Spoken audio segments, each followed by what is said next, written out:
महंगाई भइल डाइन गोरिया,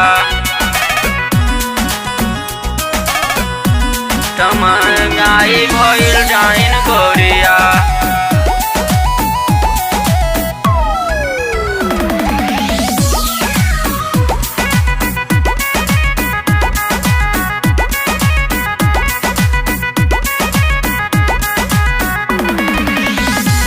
देख देख महंगाई भइल डाइन गोरिया, तो हम कैसे नया साल मनाई गोरिया। देख देख महंगाई भइल डाइन गोरिया, आटा दाल चावल तेल सबे महंगाइल गोरिया। देख देख महंगाई भइल डाइन गोरिया, देख देख महंगाई भइल डाइन गोरिया। अरे आटा दाल चावल तेल सब महंगाइल गोरिया, तो महंगाई भइल डाइन गोरिया। कैसे के में कसीलियाई गोरिया, तो महंगाई भइल डाइन गोरिया, तो महंगाई भइल डाइन गोरिया, तो महंगाई भइल डाइन गोरिया।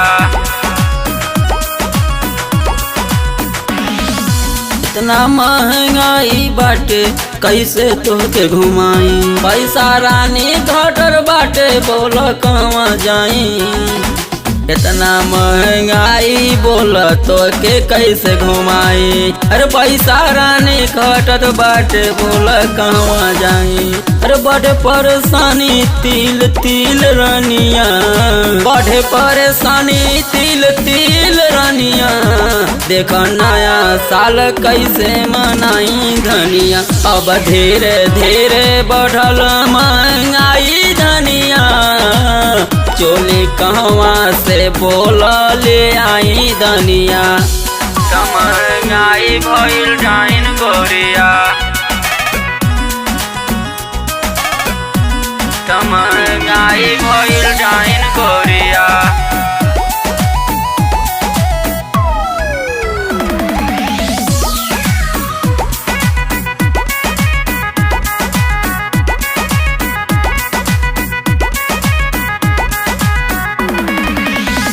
नया साल बाद धनिया चोली तो के लियाई, अरे क्रीम पाउडर फेस वाश सब हम तो के मंगवाई।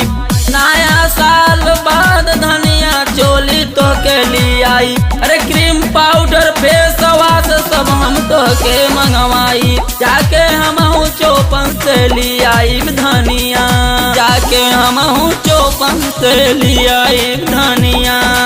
देखो देखो नया साल कैसे हम मनाई धनिया, अब धीरे धीरे बढ़ल महंगाई धनिया। तो चोली कहवा से बोल लियाई धनिया, देखो देखो